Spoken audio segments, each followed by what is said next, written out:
Donc, on continue notre étude sur le secret des lettres, Be'ezrat Hashem. La semaine dernière, nous avons terminé le cours sur la lettre Vav. J'aimerais juste ajouter une petite, euh, une petite notion sur le cours que nous avons fait il y a 2 semaines.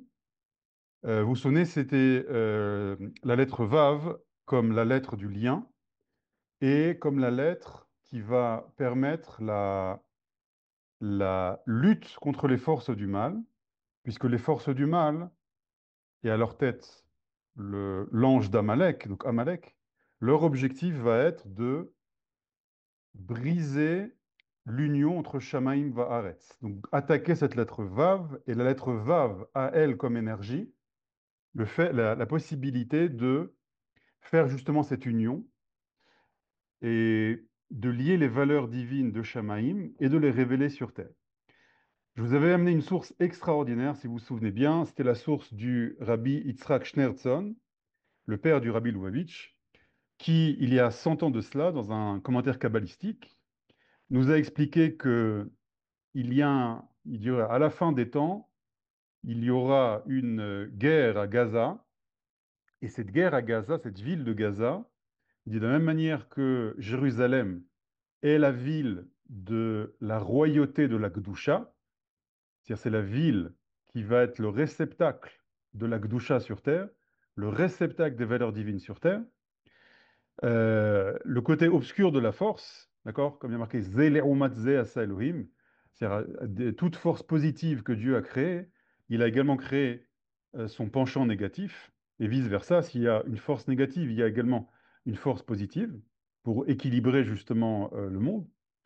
Et la Malchut Arisha, oh tiens, Tchabed, Zevakcha.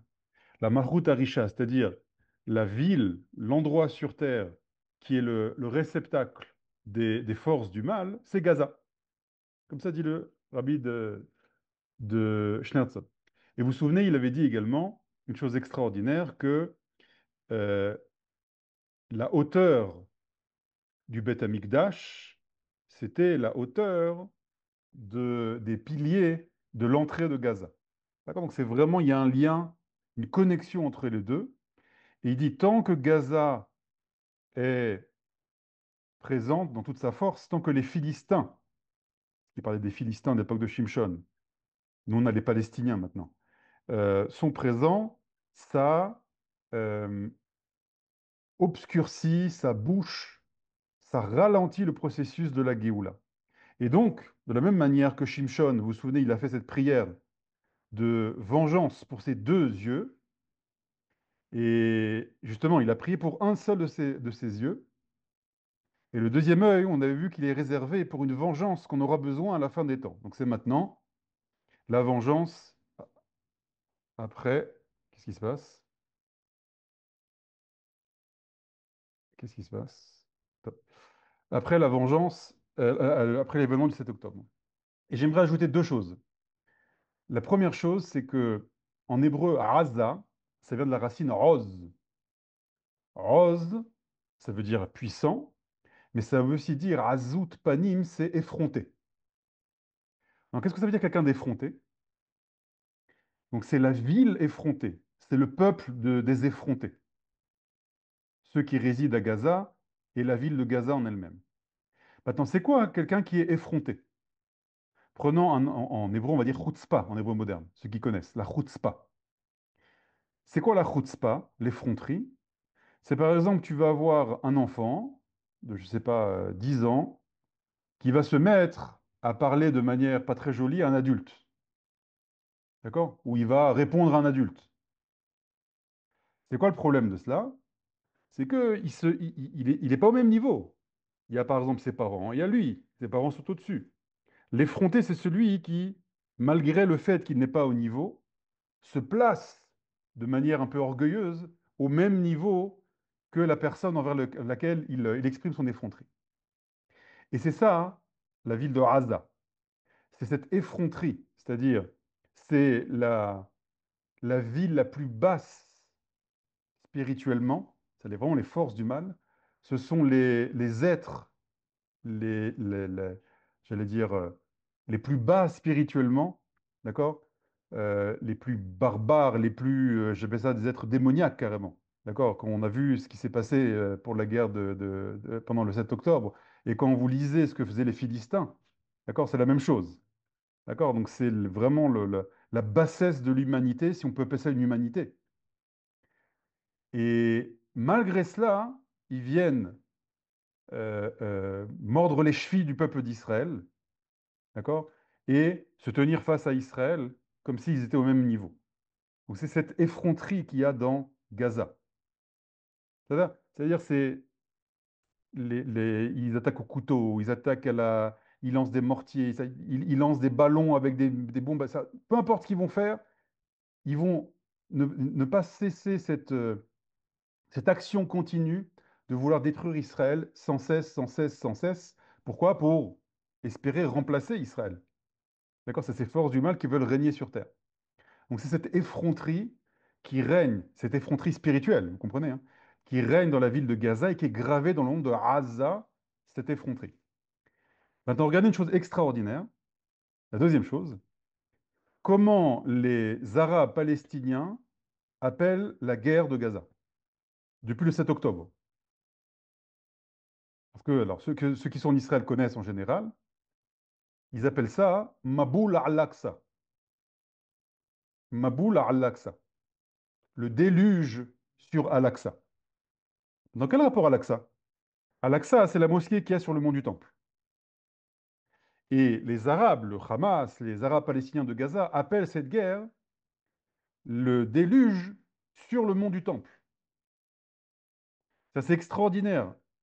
Les Palestiniens du Hamas et les Palestiniens de Gaza, je ne pense pas qu'ils ont écouté mon cours sur la lettre Vav. Je ne pense pas qu'ils ont étudié le texte de Rabbi Yitzhak Schneerson. C'est-à-dire? Mais ça veut dire qu'instinctivement, spirituellement, ils comprennent la connexion entre la guerre qu'on est en train de leur faire et Jérusalem, et le Beth Amikdash. C'est fou qu'ils disent c'est la guerre sur le temple. Quel rapport le temple maintenant? Tu es à Gaza. Gaza, c'est dans le sud-ouest d'Israël. Quel rapport maintenant à Jérusalem? Des soldats qui combattent à Gaza témoignent que dans toutes les maisons de Gaza, il y a une photo du mont du Temple. Toutes les maisons. Et ils comprennent que c'est le cœur.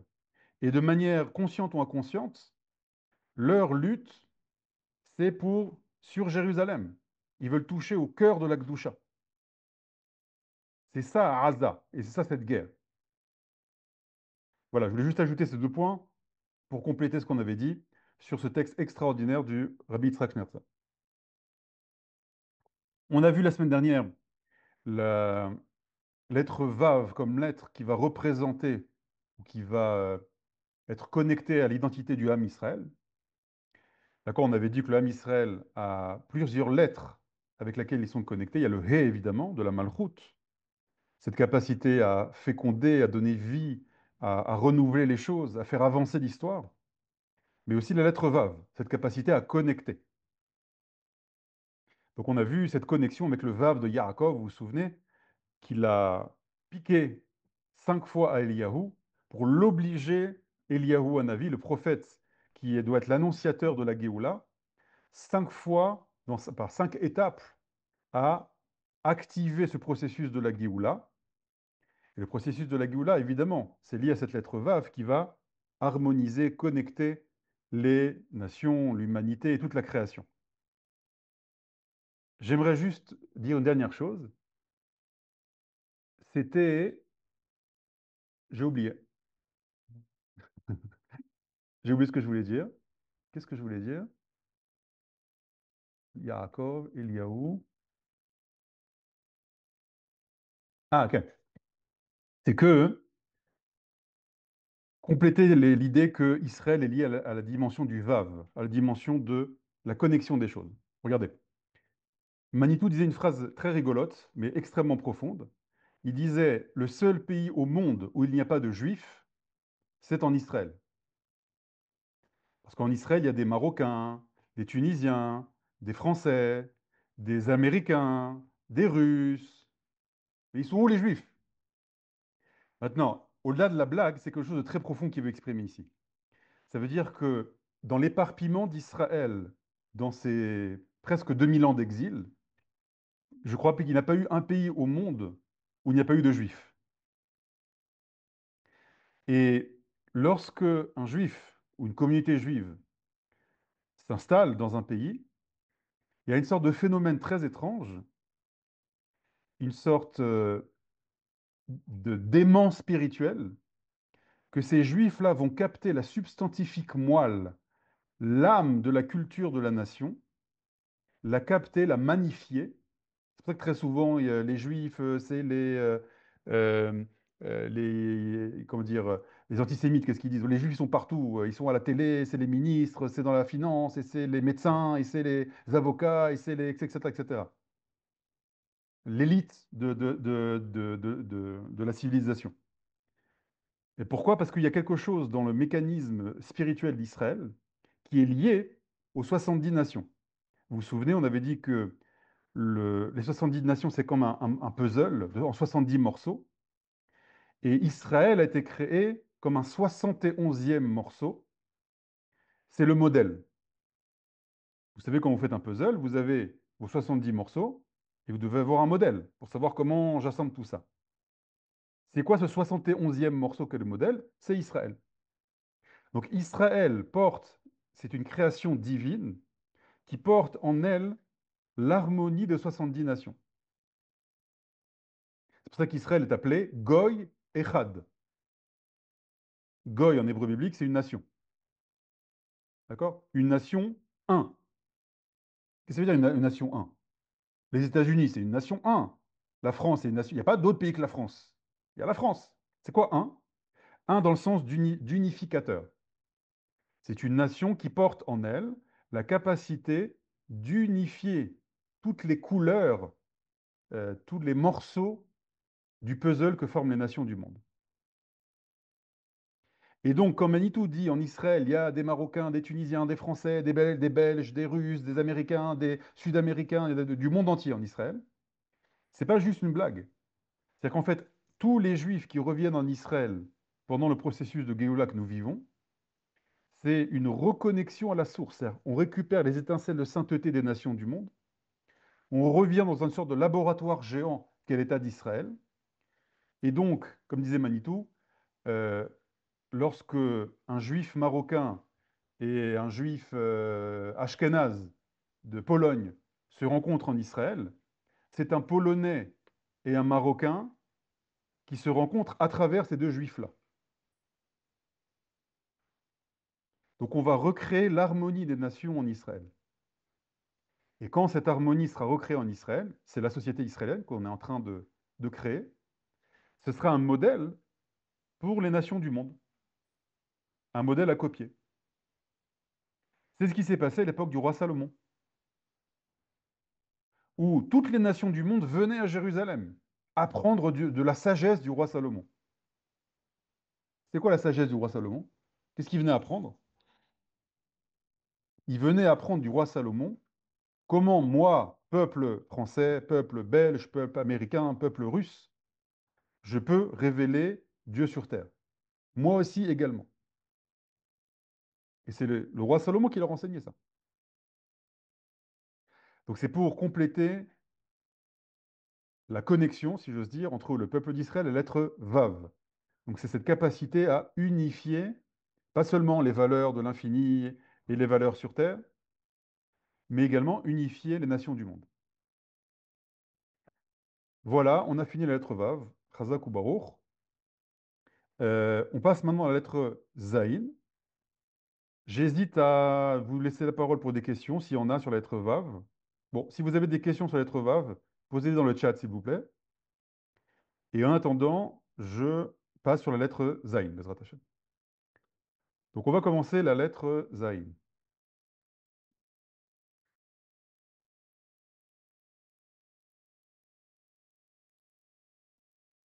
Ok, lettre Zaïn.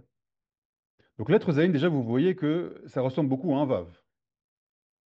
La seule différence, donc c'est comme ça, une barre comme un Vav. Il y a une sorte de petite couronne, une sorte de petit Yud comme ça, d'accord, qui est inscrit à la pointe, à la tête du Zayn.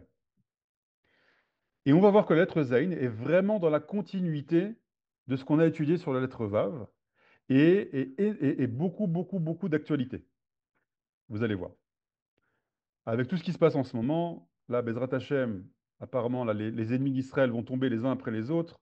Les prochains sur liste, ça va être l'Iran, Bezrat Hashem. Donc, vous allez voir comment la lettre Zayin, quelle est son identité, quelle est son énergie, quelle est sa lumière. Et vous allez voir, c'est également lié à cette dimension de guerre, milchama. Et on va commencer par le nom de la lettre Zayin. Alors, regardez le nom. Zayin. Que veut dire en hébreu Zayin? Zayin, Yud et Nun Sofit. Il y a deux significations à ce nom-là, à ce mot-là. La signification première, c'est que le mot Zayin veut dire une arme, une arme pour la guerre. Par exemple, il y a marqué dans le traité de Sanhedrin, She'en nichnasim bichle zayin les bet midrash. On ne rentre pas avec une arme dans la maison d'études. Et regardez comment une arme est appelée en hébreu. Alors, pas en hébreu moderne, hein, en hébreu des sages d'Israël. Kle zayin. Venez, on analyse ce mot-là. C'est quoi un kli en hébreu? Un kli, c'est un réceptacle. Donc, littéralement, une arme en hébreu se dit réceptacle de la lettre Zayn. Maintenant, quand on parle d'un clé Zayn, de quelle arme on parle? Là, on parle à l'époque de la Bible, on parle à l'époque du Talmud. Donc, il n'y avait pas de M16, il n'y avait pas de bazooka, etc. On parle évidemment d'une épée. Maintenant, c'est marrant, hein. Regardez la forme du Zayn. C'est une épée à l'envers. D'accord. Là, vous avez le manche, et là, vous avez l'épée avec les deux tranchants. Donc, la lettre Zayn, comme ça dit le Talmud, une arme en hébreu se dit, hein, c'est donc l'arme physique, l'épée physique, est le réceptacle à une épée spirituelle qui s'appelle le Zayn. Donc, il y a dans le Zayn une dimension guerrière. Il y a dans le Zayn une capacité à faire la guerre, à combattre, mais également à vaincre. Parce que dans l'alphabet hébreu, la lettre Zayn se trouve à quel niveau? Zayn, c'est le chiffre 7, la septième position. Aleph, Bet, Gimel, Dalet, He, Vav, Zayn. Et si on prend l'arbre des séphirotes, donc on a la première séphira, c'est la Chochma. Ensuite, on a la Bina. Ensuite, on a le Da'at. Ensuite, on a le Chesed. Ensuite, on a la Gvura. Ensuite, on a la Tiferet. Ensuite, on a la septième séphira, c'est Netzach. Que veut dire en hébreu Netzach? Donc la séphira numéro 7, la séphira qui est liée à la lettre Zayn. Netzach, ça veut dire deux choses en hébreu. Netzach, c'est l'éternité. Et Netzach, c'est Nitzachon. Nitzachon, c'est la victoire. C'est la même racine. Éternité, éternité et victoire.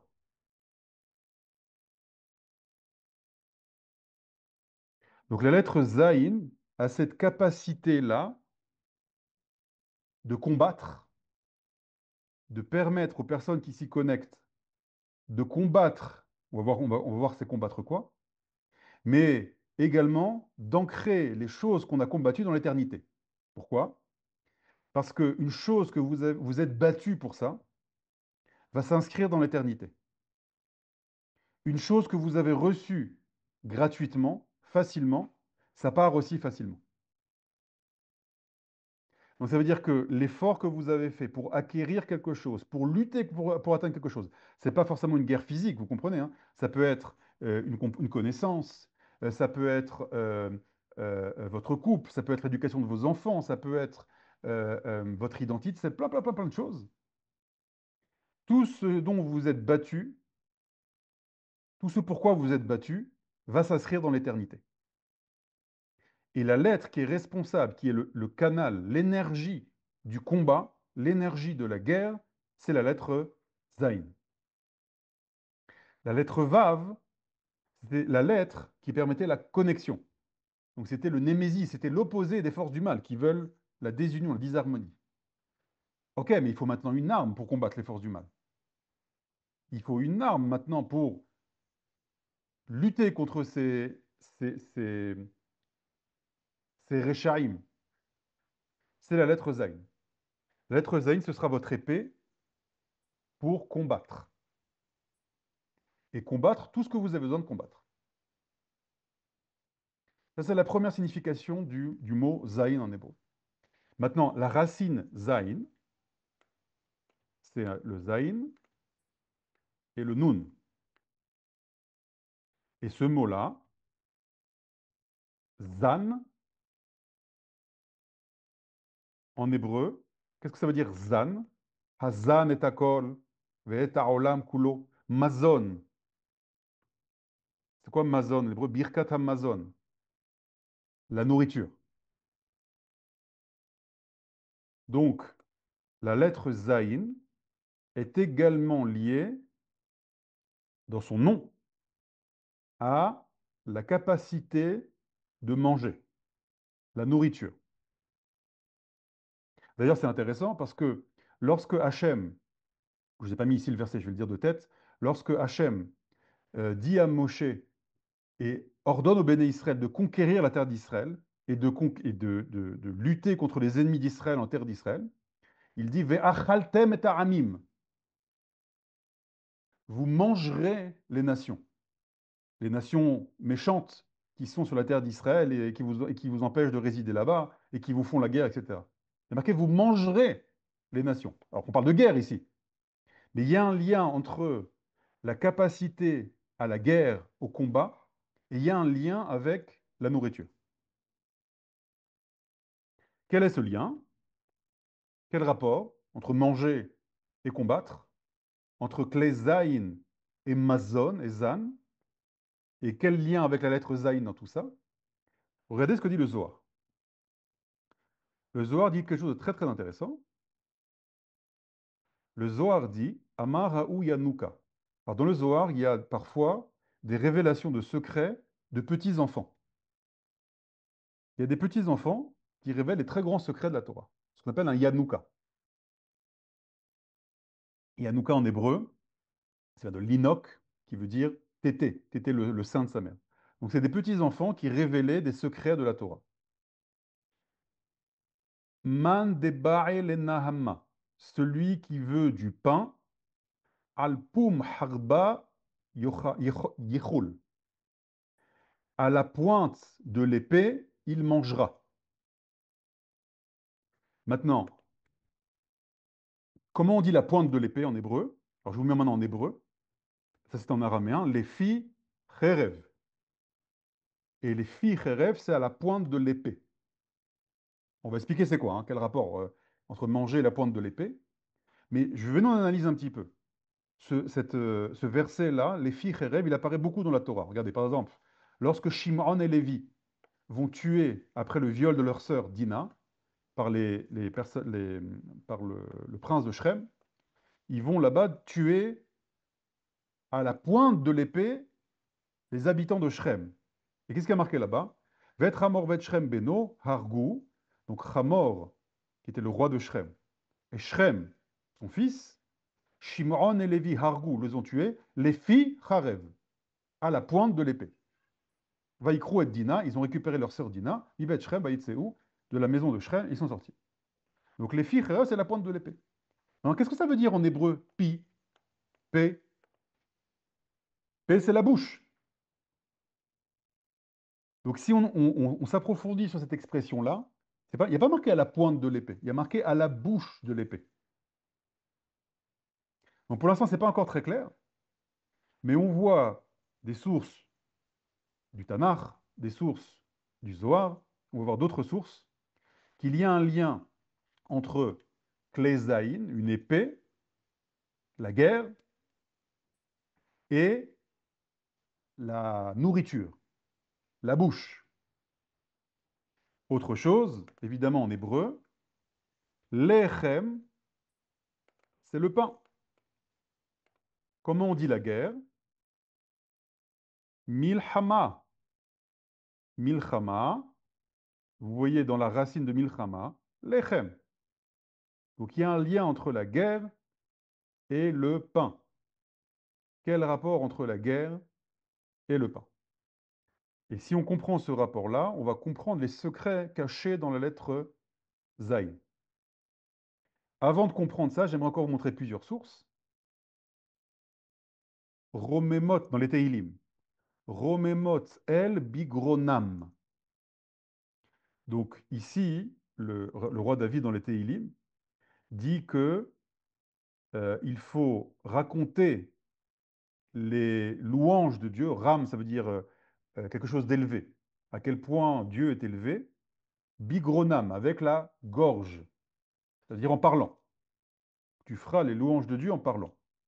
Et juste après, il dit Vecherev pifiot be'adam. Une épée, une épée pifiot à double tranchant entre leurs mains. Mais pifiot, ça veut aussi dire deux bouches. Donc il y a une sorte d'ambivalence ici. C'est-à-dire qu'à chaque fois, en hébreu biblique, dans le Zohar, on va switcher entre des termes qui désignent la nourriture, le fait de manger, la bouche, lechem, et la guerre, l'épée, harev, milchama, lechem. Donc c'est pas très clair. Le Mesoudat David dit comme ça, sur ce verset-là. Bigronam yesapru romemut ha'el, vezetiye lecheref pifiot be'adam. Rotzelomar, alors je traduis, avec leur gorge, donc avec leur gorge et leur bouche, ils diront les louanges de Dieu, c'est-à-dire qu'ils prieront, et ce sera une épée dans leurs mains à double tranchant. Qu'est-ce que ça veut dire? Rotzeloma. Al yedeze, par cela, tikberu ala oyev, keilu achazu be'adam cherev, ba'alat shepifiot, chaduda mishte atzdadim. C'est-à-dire que par la force de la prière, ils, ils vaincront leurs ennemis comme si qu'ils avaient une épée à double tranchant avec deux bouches dans leurs mains. Non, c'est pas très clair ici parce que qu'est-ce que ça veut dire? Il faut juste prier et pas faire la guerre. Alors le Radak dit non, c'est pas comme ça. Il dit Sheyavou le milchemet im magog ve gog, Gog ou Magog. Donc le Radak dit que ce verset qui parle de prière et de louange à Dieu et d'une épée à deux lames, à deux tranches dans la main, il dit que ça fait allusion à une guerre de Gog ou Magog. Gog ou Magog, on expliquera ce que c'est. Une guerre d'Israël contre les ennemis d'Israël. Et il dit que lorsque cette guerre arrivera, Yoremumu Ha'el, ils feront les louanges de Dieu. Donc il y aura une force de la prière. Kihotsia mina galut, parce que Hachem les a sortis de la gaout, de l'exil. Donc ils sont maintenant en terre d'Israël, ils ont leur état et leur armée. Donc ils feront des louanges à Dieu. Ve'atfila tiye befiem. La prière sera dans leur bouche, cherev beyadam, et l'épée dans leurs mains. Donc là c'est plus clair. C'est pas que tu dois juste prier, tu dois aussi avoir ton épée dans la main. Tu dois aussi avoir ton arme. Mais l'arme des soldats et la bouche de ceux qui prient pour les soldats, c'est connecté. L'arme des soldats, c'est le réceptacle. La bouche qui prie, c'est la force spirituelle. Si tu n'as que la bouche qui prie, tu ne gagneras pas la guerre. Il faut que tu aies l'arme aussi, il faut que tu aies le réceptacle. C'est ce que dit Maïmonide aux sages de Marseille. Il leur explique pourquoi les Romains ont détruit le deuxième temple et ont exilé Israël, alors qu'à l'époque, le peuple d'Israël était extrêmement tzaddik, priait, pratiquait les mitzvot. Réponse de Maïmonide, c'est très bien de prier, d'étudier et de faire les mitzvot. C'est fondamental, l'arbre de la vie, mais il faut un réceptacle. Et Maïmonide disait, on a été exilé par les Romains parce que les béné Israël, je vous cite Maïmonide, hein, les béné Israël ont arrêté de faire l'armée. ils ont arrêté d'apprendre l'art de la guerre. Comme ça dit Maïmonide. Ils étaient toute la journée en train d'étudier la Torah. Ils ont arrêté d'aller à l'armée. Il n'y avait que juste une poignée qui faisait ça. Et à la fin, tu te retrouves contre l'armée de Rome. Alors, tu peux prier tout ce que tu veux, mais si tu n'as pas d'armée pour lutter contre eux, tu n'as pas le réceptacle pour pouvoir lier le monde de la prière, la bouche et la bouche de l'épée. Vous voyez que c'est une seule et même entité. Là, j'ai vu cette semaine David Altar qui a envoyé une petite photo où il est en Milouim, d'accord, avec des soldats. Et qu'est-ce qu'il a écrit en dessous? Continuez à prier, on sent les prières. Et ça, j'entends de tous les soldats qui disent ça. Tous les soldats nous disent, on sent vraiment. Alors c'est difficile sûrement à expliquer, d'accord? C'est quelque chose qui, de l'ordre il faut le vivre pour comprendre. Mais tous les soldats à qui j'ai parlé, et pour qui j'ai prié, me disent, on sent vos prières. Continuez, on sent vos prières. Donc la bouche de l'épée et la bouche de celui qui prie sont connectées. Il faut les deux. C'est la force de la lettre Zayn. Donc, j'aimerais maintenant m'approfondir et revenir sur ce Zohar. Vous vous souvenez? On a dit l'enfant qui a révélé ce secret, celui qui veut du pain, il doit le manger à la pointe de l'épée. C'est pas très clair, mais en tout cas, cet enfant-là dans le Zohar révèle un secret, qu'il y a une connexion entre manger et la guerre. On a vu la bouche, on a vu la bouche de l'épée, la bouche de celui qui prie, une épée avec deux tranchants, avec deux bouches, et la bouche à la base, c'est fait pour manger. Mais quel rapport maintenant? Donc la prière et la guerre, je peux comprendre. J'utilise ma bouche pour sortir des mots et le soldat qui sort son épée, ça je peux comprendre. Mais quel rapport maintenant avec manger? Quel est le rapport entre manger et la guerre? Alors regardez ce que dit le Rav Dover Shneroy, qui est l'Admour Haïmtsaï Chabad. Il dit comme ça. Vezehu atam she'ama'achal nikra lechem, shu gamkem lashon milchama. Il dit, c'est la raison pour laquelle la nourriture s'appelle lechem. D'accord? Parce que lechem, en hébreu moderne, ça veut dire du pain. En hébreu biblique, lechem veut dire la nourriture de manière générale. D'accord? Ça peut aussi vouloir dire du pain dans certains versets, mais le mot lechem en général en hébreu biblique veut dire nourriture. C'est-à-dire c'est un terme générique pour désigner la nourriture. Et donc, il dit ici le Admour Emtsaï que, que le, le lechem, le pain, c'est la même racine que le mot milhama, la guerre. Quel rapport? Pourquoi quand tu manges, tu fais la guerre? Il dit oui, quand tu manges, tu fais la guerre. Quelle guerre? Shebesha'at achilat al-lechem. Au moment où tu vas manger le pain, hukmo dimion milchama. Ça ressemble à une guerre. C'est quoi une guerre? Une guerre, c'est une confrontation entre deux forces. Des forces du bien et des forces du mal.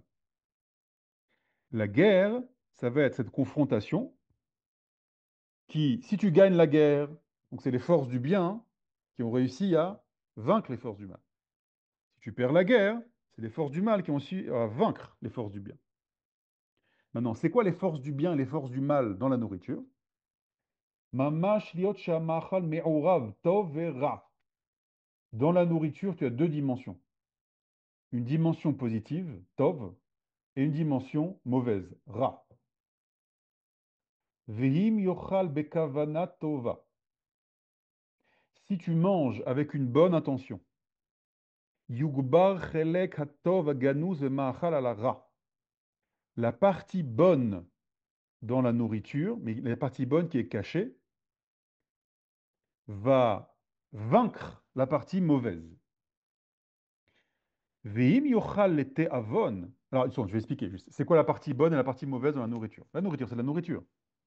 Alors déjà, physiquement, vous voyez que, parce que là, évidemment, il ne parle pas juste du processus digestif, mais on va commencer déjà par ça. C'est quoi le processus digestif? On prend de la nourriture et à l'intérieur, il va y avoir une séparation, une opposition entre les bons éléments que le corps va récupérer pour les diffuser dans le sang, pour les membres du corps, pour alimenter le corps, et les mauvais éléments qui vont être rejetés. Donc on voit déjà que le processus le fait de s'alimenter inclut une séparation, voire une confrontation. On enlève le mauvais du bon. Donc ça, c'est au niveau physique. Bon, ça, tu décides pas. Tu as été structuré comme ça. Qu'en est-il au niveau spirituel? Il dit quand tu manges, attention, tu as deux façons de manger. C'est comme disait l'autre, tu as des chirurgiens euh, qui mangent pour aller sauver des vies, et tu as des chirurgiens qui sauvent des vies pour manger. Tu as des chirurgiens qui mangent. C'est quoi manger? Ils gagnent beaucoup d'argent, ils ont un prestige, d'accord, un statut social.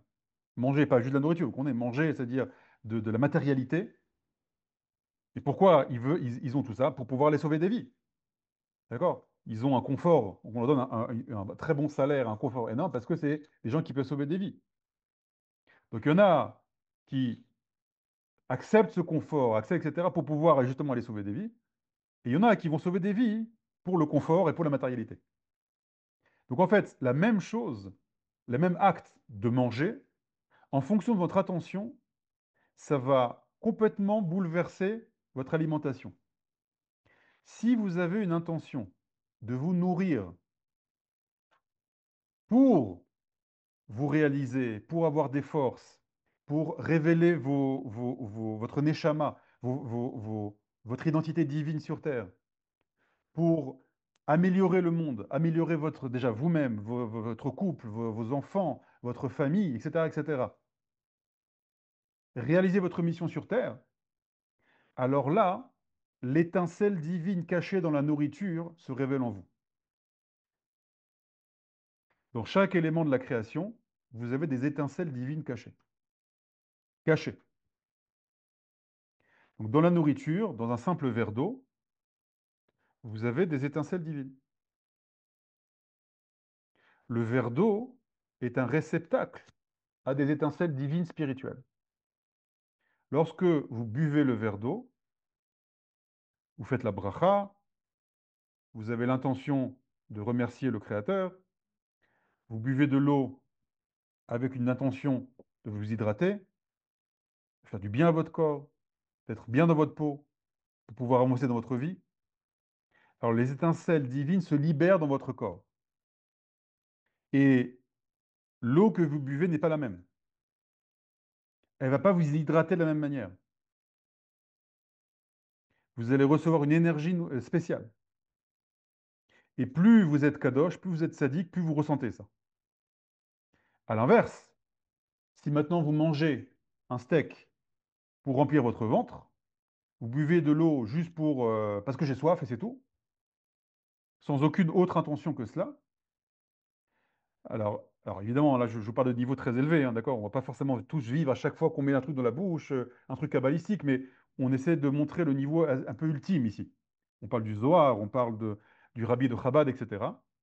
Donc si c'est juste euh, euh, comment ils disent, ouais, pour remplir son ventre, il y a une expression très vulgaire des jeunes là qui dit on se fait saigner le ventre.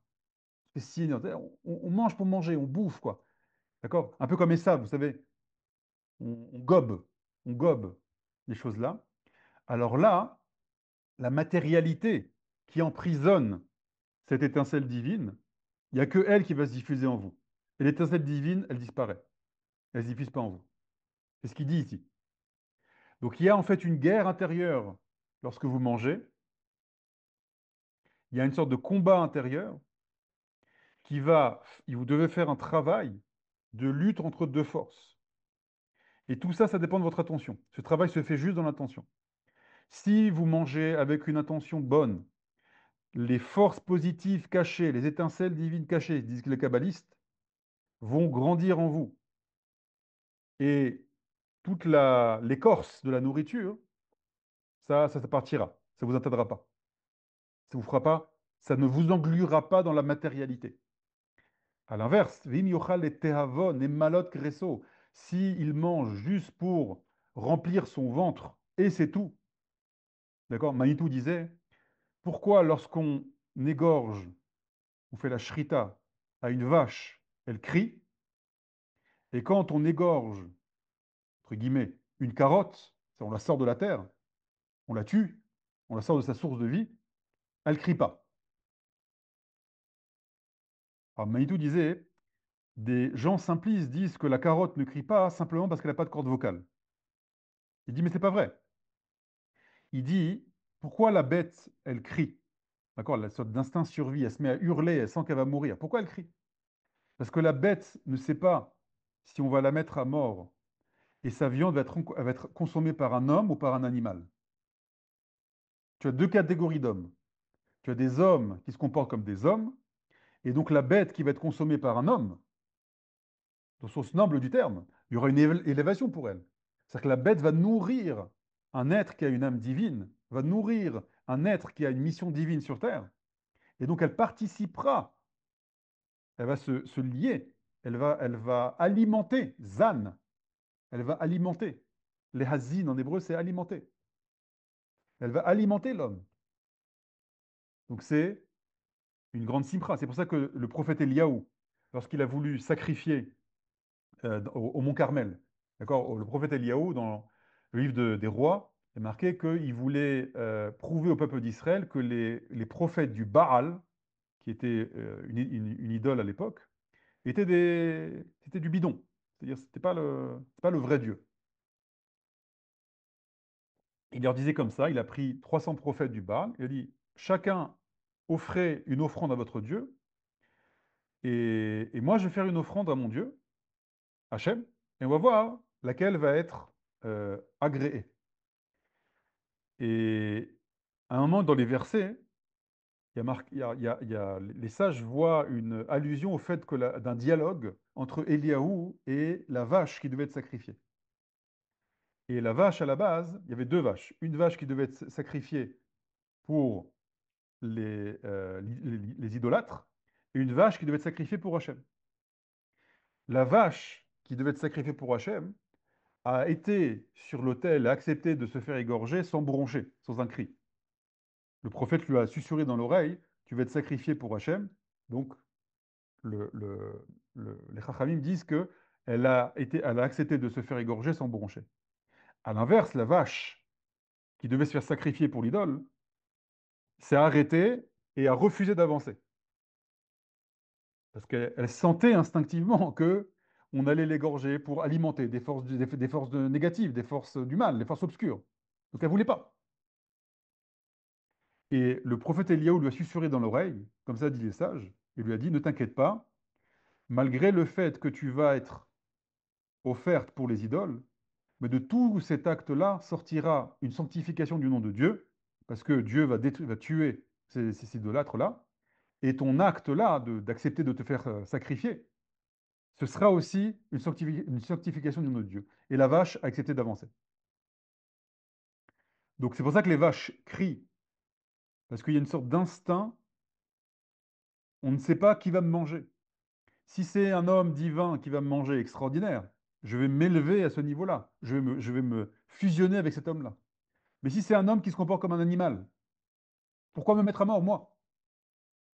Pourquoi tuer un animal pour alimenter un autre animal qui mange des carottes? Les carottes, au moins, si c'est un type qui se comporte comme un animal, au moins il s'élève au niveau animal. C'est pour ça que la carotte ne crie pas, parce qu'au moins il y a une élévation. Mais la vache, si c'est quelqu'un qui se comporte comme un bœuf, pourquoi tuer la vache? Et ce que dit Maïdou, c'est vraiment profond. C'est-à-dire que normalement, selon la halakha, une personne, un rachat, ne devrait pas être autorisé à manger de la viande.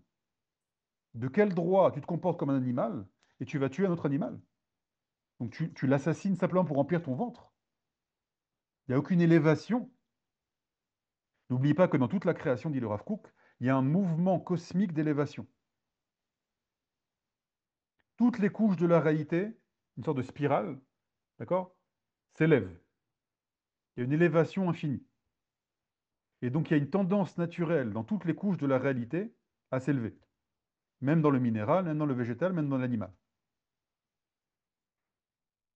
Donc, pourquoi t'es rachat? Pourquoi tu tuerais un animal? T'es tzaddik. Ah, d'accord. Là, il y a une vraie élévation. C'est ce qu'il dit ici. Il dit, si maintenant tu manges juste pour remplir ton ventre, yukbar cheleka rash wa machal alatov. La matérialité de la nourriture va entrer en toi et te bouffer de l'intérieur. Tu vas t'engluer dans une lourdeur intérieure. Et tu vas alimenter tes mauvaises attentions, ta, ta paresse, ta lourdeur, ta colère, tous tes mauvais traits de caractère.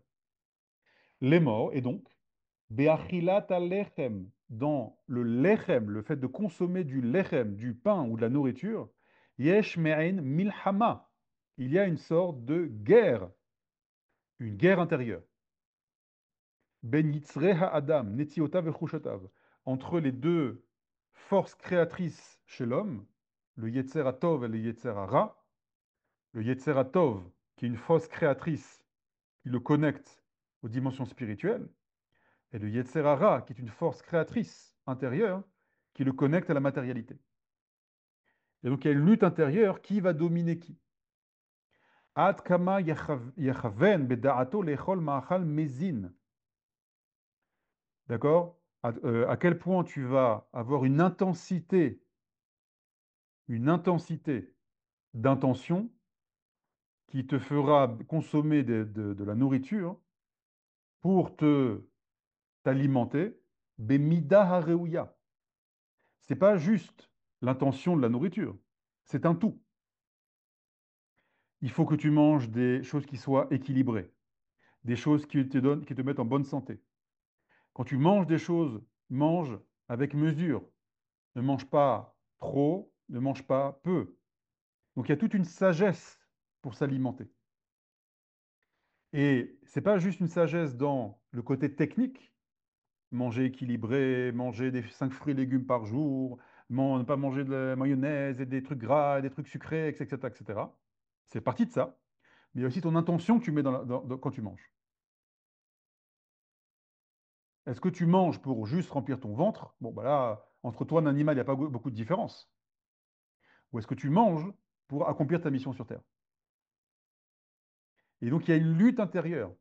La consommation de la nourriture, il y a une lutte. À chaque fois que tu vas consommer quelque chose, d'ailleurs, ça peut être de la nourriture, mais ça peut être autre chose. Dans la Torah, quand on parle, la première mitzvah, d'accord? La deuxième mitzvah qu'a reçu le premier homme, c'est la mitzvah de manger. Mikol et sagan tochelu. Il faut que vous mangez de tous les, les arbres du jardin, jardin d'Éden. On sait quoi manger et c'est quoi un arbre? Manger en hébreu biblique, ça ne veut pas juste dire manger de la nourriture. Manger, c'est prendre quelque chose d'extérieur et de le rentrer à l'intérieur. Par exemple, là, vous êtes 34 élèves, 33 élèves qui sont en train de manger. Vous mangez de la Torah. Vous mangez des connaissances. Maintenant, tout ce que je vous transmets maintenant, il va maintenant y avoir une guerre intérieure. Non, quand on dit une guerre, c'est pas péjoratif. Une guerre, ça va mettre en opposition différents éléments. Dans ce que je dis maintenant, vous devez vous l'approprier. Vous devez le manger, le digérer. Et donc, il y a une guerre. Il y a des choses dans ce que je dis qui seront fondamentales pour vous. Ça va être les étincelles divines. Donc ça, vous devez le récupérer et l'alimenter et le diffuser dans votre vie. Il y a des choses peut-être qui ne sont pas pour tout de suite pour vous, ou qui ne sont pas d'actualité, ou qui ne correspondent pas à votre racine d'âme. Donc vous allez trier ce que je vais dire. Vous devez digérer. On dit, OK, ce que tu as dit, c'est très profond. Je dois le digérer. Après, on dit ça en français. Je dois digérer ce que tu as dit. Est-ce que tu as mangé quoi? Oui, j'ai mangé. J'ai mangé de la connaissance. Donc, quand on consomme quelque chose, de la nourriture physique, de la nourriture spirituelle, automatiquement, on entre en guerre. Lechem, milchama. Le pain et la guerre. Encore une fois, la guerre, pas au sens, il y a des morts, c'est une catastrophe, d'accord? La guerre au sens, on doit faire un travail de séparer le bon du mauvais, d'identifier les parties qui sont bonnes, saines pour moi à diffuser, et les parties qui sont mauvaises, forcément, d'accord? Et les parties qui sont pas d'actualité. D'ailleurs, c'est pour cela que si je pose la question à quelqu'un, tu peux me résumer le cours d'il y a 2 semaines? Non, j'ai parlé pendant 1 heure. C'est ça?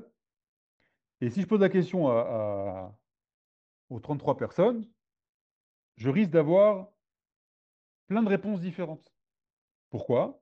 Parce que dans tout ce que j'ai dit, dans tout ce que vous avez consommé, il y a eu un travail de digestion, la guerre.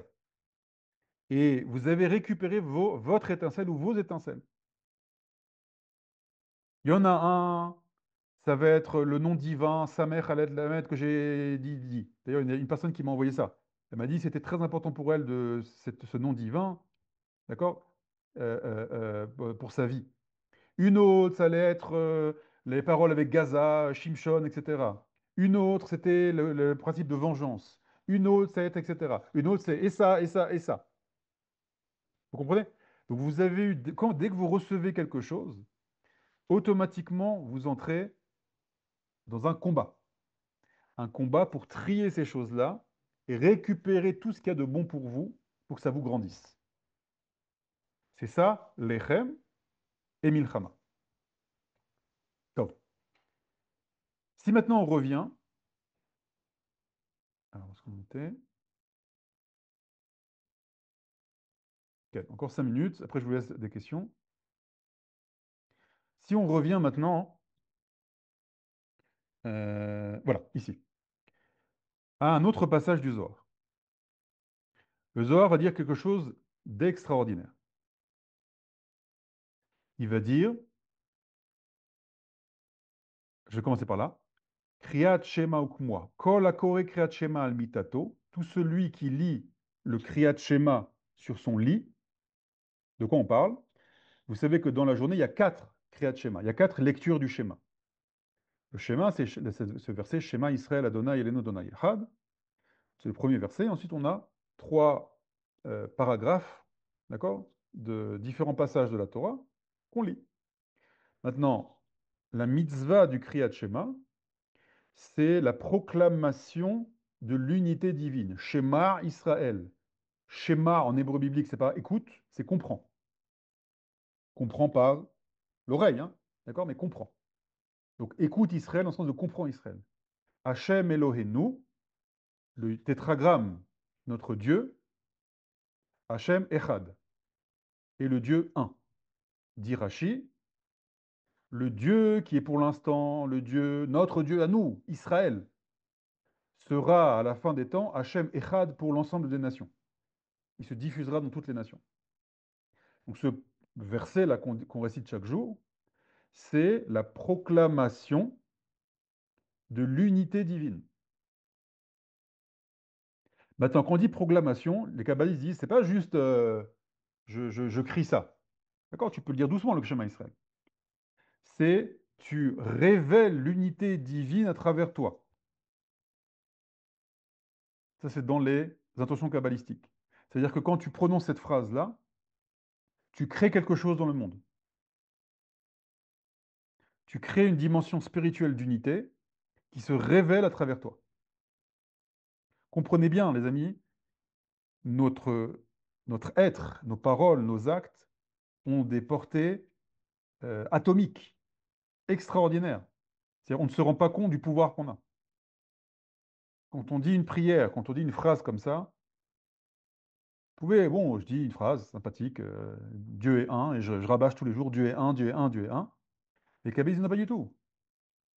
C'est tu révèles l'unité divine. C'est-à-dire tu vas créer une dimension spirituelle d'unité qui va, comme c'est toi qui l'as fait, qui va se révéler à travers toi.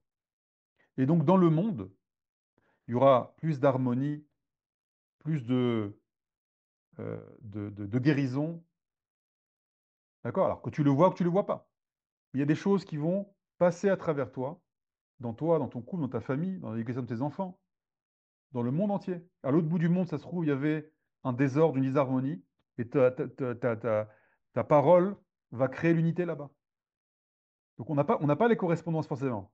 On n'est pas prophète, on n'a pas le roi Hakodesh. On ne voit pas les corrélations entre ce qu'on fait et ce qu'on dit et l'impact que ça a dans le monde, dans cette réalité, ou même dans les réalités spirituelles, dans notre temps ou dans des temps futurs. Parce qu'il y a parfois des paroles qu'on va dire, des actes qu'on va faire, qui vont pas forcément avoir une influence sur notre génération, mais pour nos enfants, pour nos petits-enfants. Donc ça, il y a marqué que Hachem, parfois, conserve des prières dans une sorte de trésor, et il va libérer cette prière, l'énergie de la prière, pour le petit enfant de la personne qui a prié. Parce qu'il sait que dans 150 ans, le petit enfant sera en grave danger, il aura besoin d'une prière, et bien la prière de son grand-père, qui a prié il y a 150 ans, c'est celle-là qui va la sauver, le sauver. Donc ça, c'est le schéma Israël. Regardez ce que dit le Zohar. Kol akore kriyat shema al mitato. Donc tu utilises ta bouche, la même bouche qui mange, vous vous souvenez? Quand tu manges, quand tu rentres à l'intérieur des choses, il y a une guerre intérieure. Et quand tu sors aussi à l'extérieur, il y a aussi une guerre. C'est quoi? Quand tu dis le Kriyat Shema, Keilu ochez cheref pifiyot. C'est comme si que tu avais dans ta main une épée avec un double tranchant. Ou alors une épée avec deux bouches. N'oublie pas que l'épée, parce que là on a beaucoup, beaucoup, ça a beaucoup approfondi, c'est la lettre Zayin. Tout ce que je viens de dire maintenant, d'accord, c'est les capacités de la lettre Zayin. Donc là, comme c'est beaucoup approfondi, on n'a pas forcément la big picture, d'accord, la vue d'ensemble. Et après, on résumera et on va essayer de voir comment tout se connecte à la lettre Zayin. Donc il dit comme ça, tout celui qui lit le Kriyat Shema sur son lit, alors de quoi on parle sur son lit? Je vous ai dit qu'il y a euh, dans la journée 4 lectures du schéma. 4 lectures du schéma. Pas deux, 4. C'est quoi les 4? La première dans la prière du matin, c'est dans le passage qu'on appelle les korbanot.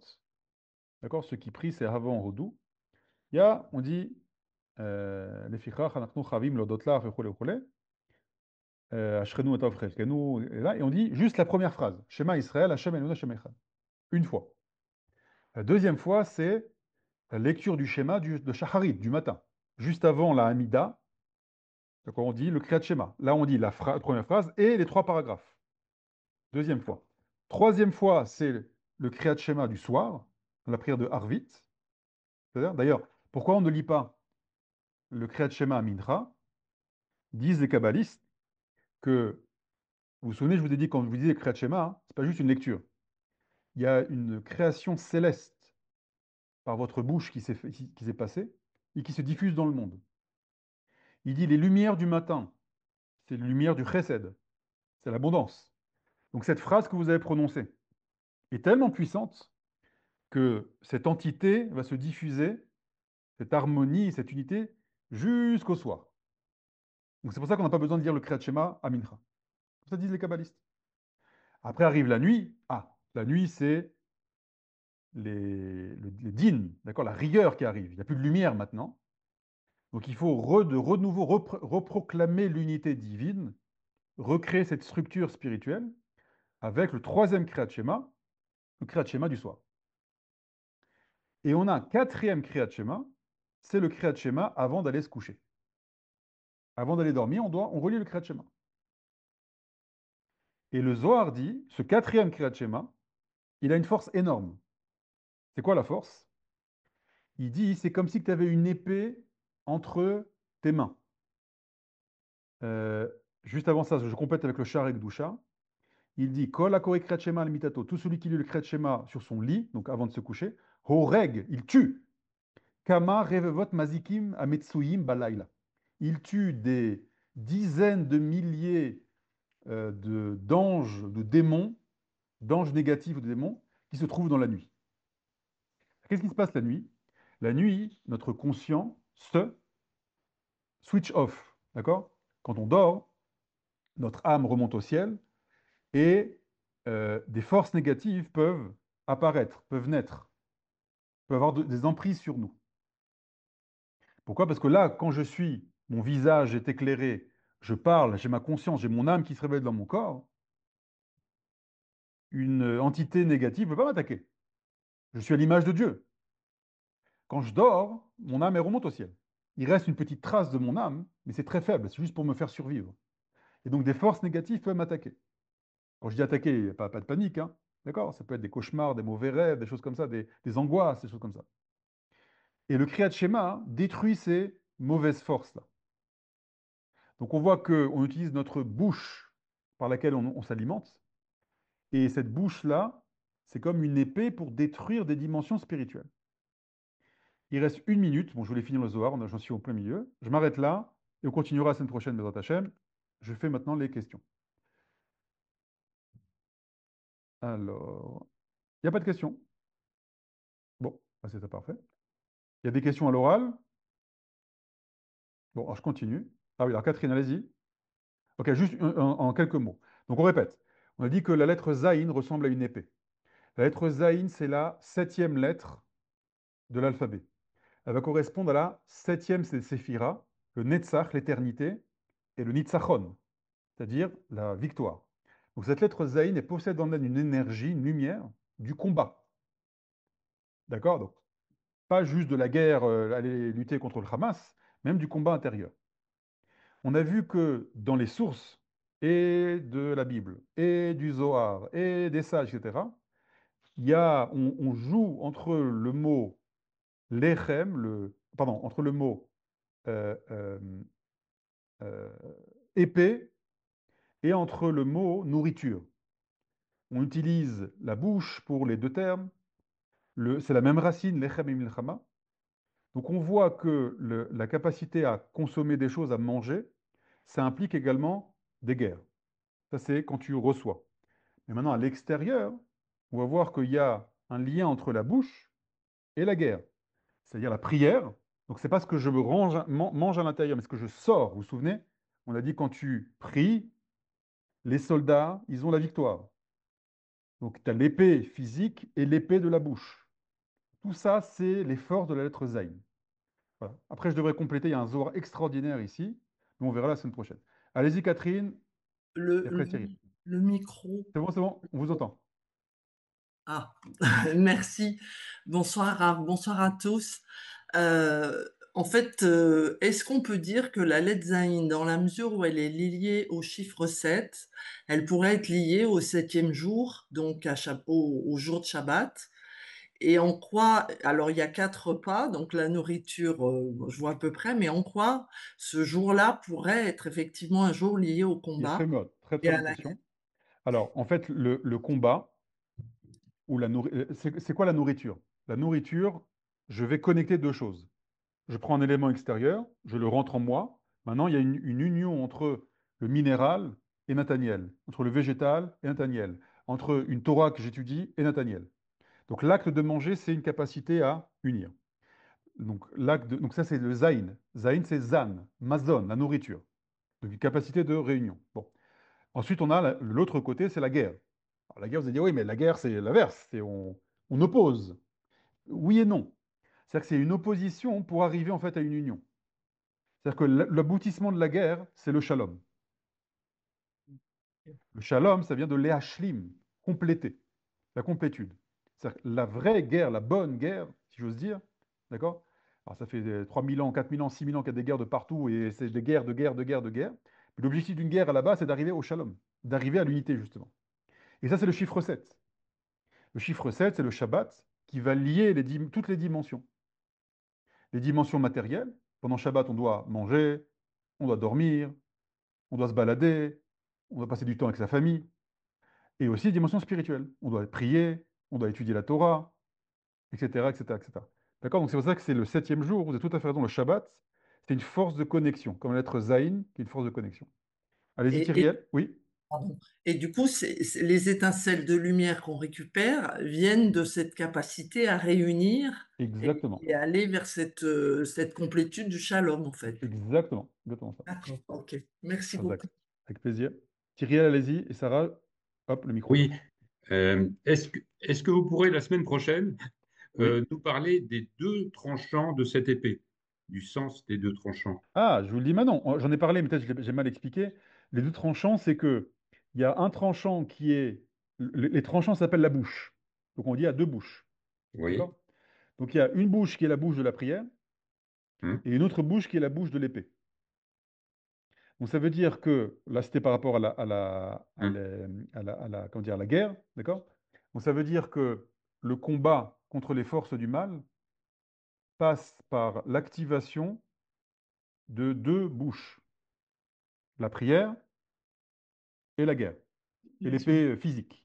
Ouais. D'accord? C'est pour ça qu'à chaque fois que Yaakov devait combattre, il priait et il s'est préparé à la guerre, quand il devait combattre contre ça. Il a fait et Hein. une prière et il s'est préparé à la guerre, physiquement. D'accord? Donc, c'est ça les deux bouches. D'accord? C'est Et ça. de Les deux bouche. forces. Ok. La Mm. force et D'accord. l'unité. Pourquoi? Parce que les guerres d'Israël, c'est pas juste une guerre de territoire, une guerre pour voler des ressources, des ressources, une guerre d'hégémonie, une guerre pour écraser les peuples, etc. C'est autre chose. Exactement. C'est pour lier le spirituel, ce qu'a dit Catherine, le spirituel et le matériel. Donc il faut Hein. une force matérielle, il faut faire la guerre, et il faut Ouais. aussi une force spirituelle qui alimente ça. Donc c'est Mm. l'épée à deux tranchants du roi David qu'on a vu. C'est ça. D'accord? Donc toutes les guerres d'Israël, c'est une guerre spirituelle et matérielle en même temps. Parce que ça doit aboutir à l'unité du monde spirituel et du monde matériel. Très On clair. termine. Ok. Ça va? Ok. Bien, On bien. termine par Rivka, allez-y. Activer le son. Voilà. Voilà, c'est bon. Oui, alors, excusez-moi, mais ce que je n'ai pas compris, c'est, pour ma part, je comprenais comme retrouver l'unité de Hachem. Et vous, vous nous dites qu'on crée l'unité. Et ça, je comprends pas. Parce que On l'unité, on crée, ne peut pas la créer, elle n'est pas en nous, elle n'est qu'en Dieu. Ken, Et on donc, on crée va chercher l'unité, l'unité. on crée l'unité dans des structures célestes qui sont, qui ont été créées par Dieu désunies. Il a créé des structures célestes qui sont désunies pour permettre à l'homme, par son libre arbitre, de les unir. Quand l'homme va, par ses actions, ses paroles, ses pensées, réussir à réunifier, créer cette unité céleste va s'écouler sur Terre, ça va créer l'unité sur Terre. Et quand il y aura l'unité dans le Shamaïm et l'unité sur Terre, ça révèle l'unité divine. Ça, vous avez raison, Rivka, l'unité divine, Dieu est un. On n'agit pas Voilà, sur Dieu. Mais voilà, l'unité divine ne peut se révéler que dans un monde qui est un. absolument, oui. Dieu ne se réunit pas dans un monde de désordre et de disharmonie. Il faut qu'il y ait un réceptacle à cette unité. Donc il faut, et on a comme responsabilité, nous, l'humanité, de créer l'unité dans Shamaïm, dans Haaretz, et entre Shamaïm et Haaretz. C'est l'échelle de Yaakov. Quand tout ça est fait, alors là, il y a, si j'ose dire, Hachem, on a créé l'échelle. Donc le Hachem un, le Hachem unique, le Hachem d'unité parfaite, absolue, se révèle. C'est la présence, c'est la Shrina. C'est plus clair Merci maintenant? infiniment. Et la Shrina, alors, d'accord. Ok, Nickel. merci beaucoup. Ouais, les amis, Chazak ou Baruch, Erev Tov, des bonnes nouvelles, Shabbat Shalom, et que par le mérite et la force et la lumière de la lettre Zayin, on puisse détruire tous nos ennemis et tous les ennemis de l'humanité. Bezrat Hashem, que les prochains soient l'Iran, qui tombe très vite, Bezrat Hashem, et que voilà, cette lumière du Zayin, de la guerre, de la victoire et de l'éternité puisse briller pour qu'on détruise nos ennemis, Bezrat Hashem. Amen, Kenny Ratson. Amen. Shabbat Shalom à tous, Leitraot. Shalom, shalom.